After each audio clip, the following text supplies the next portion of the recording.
What is up, everybody? It's Ree, or Rebel Inc.'s Art, here with this year's Meet the Artist, where I draw myself as an updated version for the new year. And this year, I am answering questions that you guys asked. When I put out that call for questions, I genuinely expected to get maybe like 2 or 3 if I was lucky. But y'all came through. Like, there's questions, and that makes me so excited, because I'm like, yay! Oh, that's cool! Audience participation, you know? It was surprising, but I'm very excited. We're just gonna go ahead and knock out the basics real fast. I'm Ree. I'm the artist here. I am occasionally joined by my friends Izzy, Curtis, and Simeon. We do stupid collabs where we draw characters that we aren't all that familiar with and that kind of stuff. And then also I'm just out here doing speed paints and character design challenges and all kinds of silly stuff and talking about whatever my brain decides I want to talk about that day. I'm 21 years old, gonna be 22 in August. I'm a Leo. I'm sorry. I have 2 cats. You're probably going to hear them in the videos. Their names are Cheddar and Toothless. They're assholes. Cheddar is currently being goblin, and Toothless is currently sleeping on the bed, which is going to be somewhat the standard. Is there any other silly little things to cover right at the bat? My favorite color is red. I really like soda. I have a caffeine addiction. That's it. That's me. Boiled down into the fucking bare bones. Let's get to your questions, yo.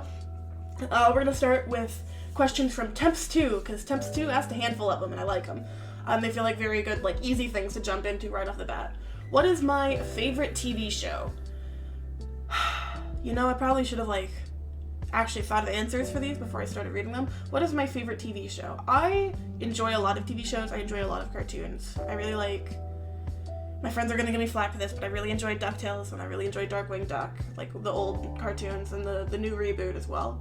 I'm enjoying The Witcher. I'm really enjoying The Mandalorian. I cover a lot of different ground. I like JoJo. What do you like more, cartoons or anime? I enjoy them both. I really don't have a preference one way or another. I will say I watch a lot more cartoons just because I tend to watch shows while I'm working. And it is a lot easier for me to watch cartoons than it is anime while working because I can't, have my eyes on the other screen reading the captions. I need something that I can just listen to and understand what's happening while I work. But I do enjoy both of them deeply.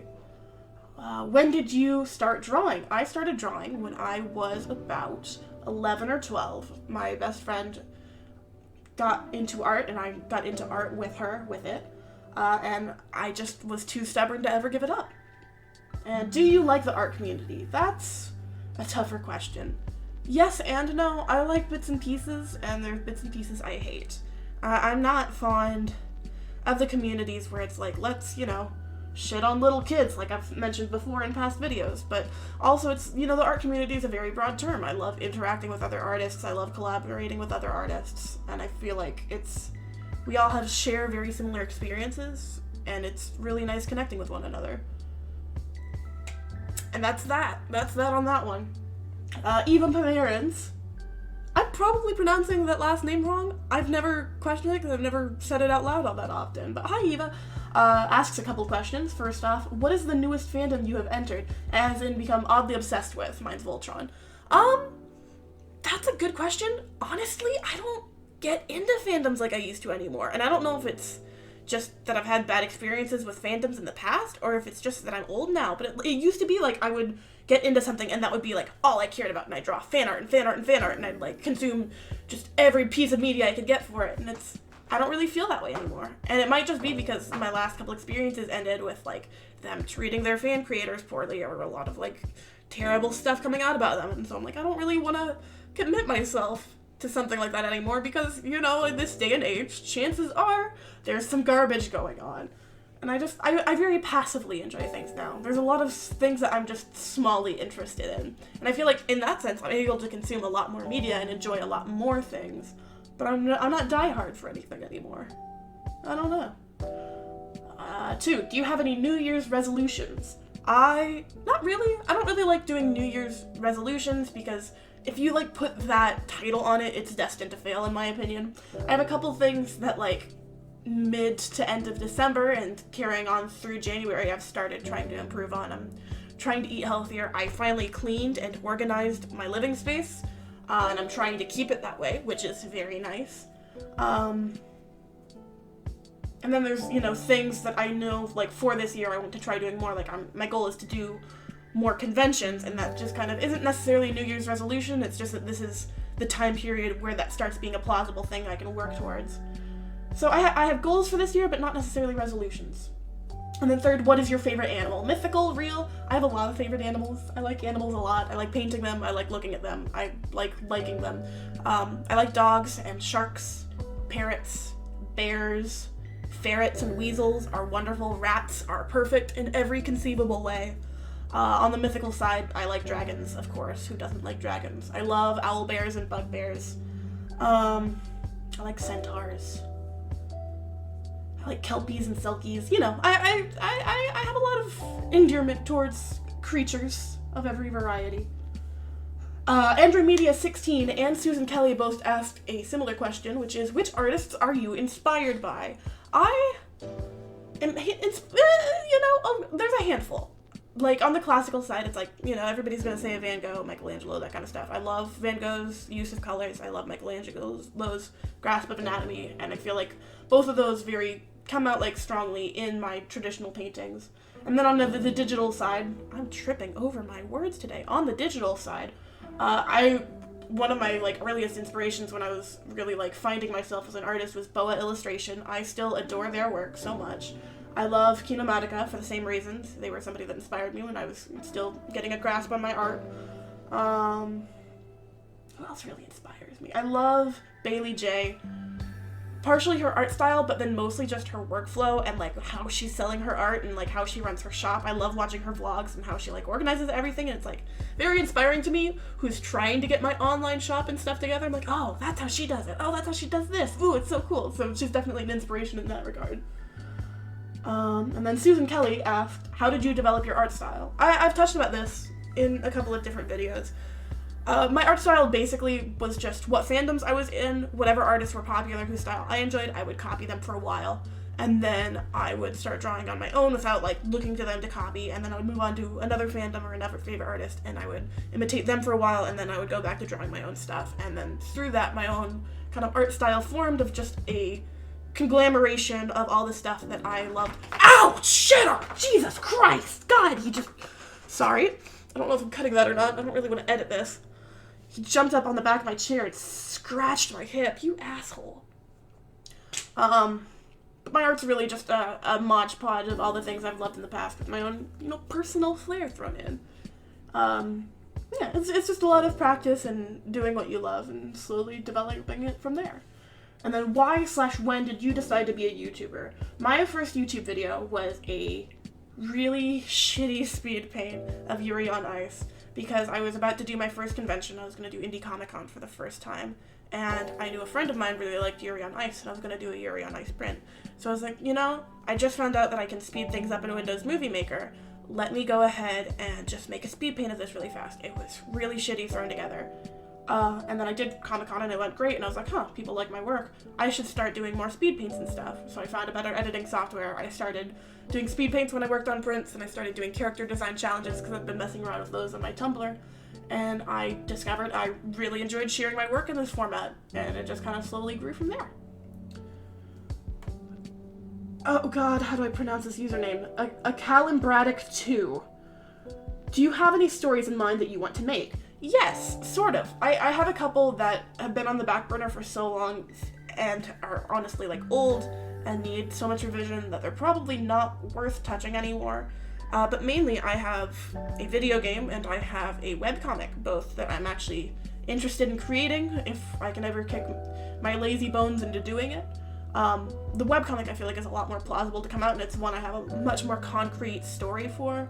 It does exist already, like the first chapter exists, it's just it went on hiatus because I got angry at the fact that I didn't actually know how to draw webcomics, and then I never picked it back up. But it's called Flower Power. I believe it's still up on Tapas, and one of my kind of goals for this year is to pick it back up, reboot it, start it again, maybe put it on Webtoons, just because it's something I'm really passionate about. It is a magical girl style webcomic where it is flower-themed magical girls who are fighting one another to compete for territory for different fae courts. And it's very silly and it's very fun, and I love the characters in it a whole lot. And hopefully that's something that we'll get to see pop back up soon. Ravenous Retro 2. Everybody's got 2 in their usernames today. Okay. Asked, who or what inspired you to do art? Or did you like art class in school? So, and I already answered, what inspired me to do art. Art class is a fun topic because the answer is yes and no. It's no because I didn't go to school. I was homeschooled, so I taught myself everything. So art class, in a sense, wasn't real, but at the same time, it was like, I would go to the library, I would get how to draw art books, I would watch videos online of how to draw, I would practice and practice. I was my own teacher to my own art class, and in that sense, I loved it. And then along with that, where I live, there is an art federation that gives free art classes to school-aged kids, like after school. And because, they didn't have to pay for it, my parents let me do a bunch of those, and I took every single class I could get my hands on, regardless of how relevant it was to what I wanted to do. Like, I would take, acting classes, and dancing classes, and music classes, and every single art class I could get my hands on, and sculpting, and, paper mache, everything. Like, I just wanted to learn all of it, and some of them I didn't enjoy, some of them I loved, some of them were, the most beneficial things I ever could have, participated in, so it was definitely weird in that case. You mentioned there that you hate your art class. That's understandable. The public school and even private school, art classes, just funds for them are cut and there's so little attention put into them. I would honestly encourage that if you are passionate about art, look around your local community, see if there's any kind of alternative art classes after school. Those were what was most beneficial to me. Just because your school art class sucks doesn't necessarily mean you're going to hate doing art as a whole. I would definitely look out and see what other options are out there for you. Art Silence asked, anyways, I don't need to read that part.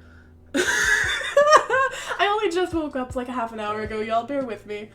Are you a person who is addicted to creating art? If you don't create, you'll get moody or something. A little called out, yes. And the main reason for that is I made the terrible mental decision when I was young to attach pretty much the entirety of my self-worth to the art I create, how much I create, and how good it is. So when I'm not making art, my brain essentially goes, hey, you have no worth as a human. Either start creating or kill yourself. I'm like, oh, cool, all right, time to draw. It's not healthy. I should probably, talk to people about it, but it's, yes, the answer is yes. Don't do what I did, kids. You have more value than just what you create. And then Buttercup asked, how do you come up with great advice? I soon want to start on a Speedpaint channel, and I'm a little stuck on what to do or what to say. There's, 2 parts of this answer. The first part is, how do I come up with advice? Normally, what I do when I'm trying to come up with let me take that one from the top. Normally what I do when I'm trying to come up with what to say for a video is either I will look at what people are talking about and give my own take on it, or I will think about things that I needed to hear as a young artist, because I know a lot of the people who watch my videos are people who are younger in their experience in the art community, are still trying to figure out, what they want to do with their art, how their art is going to look, all that kind of jazz. And so I think back to what I was experiencing when I was around that phase and say the kind of things that I needed to hear, or lessons that would have been helpful to me. But also, if you're interested in starting a Speedpaint channel, good lord, I'm tripping over my words. If you want to start a Speedpaint channel, don't stress about it. My first Speedpaint video didn't have any commentary at all. And then my next videos for the next year, really, I just talked about what I was drawing. I was like, okay, I made this design decision for this reason. Here you can see me doing the line art. I made this call. And then from there I started, from the character design challenges, telling stories about them. And then I started slowly talking about, different questions I had as a young artist, and slowly building up what I wanted to talk about from there. And now it's a lot easier for me to come up with topics. Sometimes it's not. Sometimes I sit there for forever. I'm like, I don't know what I want to talk about with this video. Nothing feels like the right thing to say. It just feels stupid, and oftentimes those videos just get scrapped, which is just kind of the nature of it. It's not like I sit down, I'm like, I know exactly what I'm going to talk about, and it's going to be perfect. No, I sit over here brewing about them a lot, so honestly, do not stress if you're not entirely sure what you're going to talk about. Don't feel like you have to talk about things, and if you really want to talk, maybe just start by talking about, what it is you're doing, how you're doing it, and I've found, at least for me, that was a really solid start to getting me to upload. Overcoming what barriers you think you need for creating a channel is a surefire way to actually help you start a channel. Except that you're going to have the bare bones. You don't have to have it perfect right out the gate. It's not going to be perfect right out the gate. And I think that's really good advice for anything. Anything you're going to start, it is not going to be perfect right out the gate. The beginning's going to suck. You're going to redo the beginning. You're going to redo all the parts that you start with. That's going to happen no matter how much time you spend putting into it. Just start. Just go for it. There's no point in not. The best way to improve at something is to just start doing it.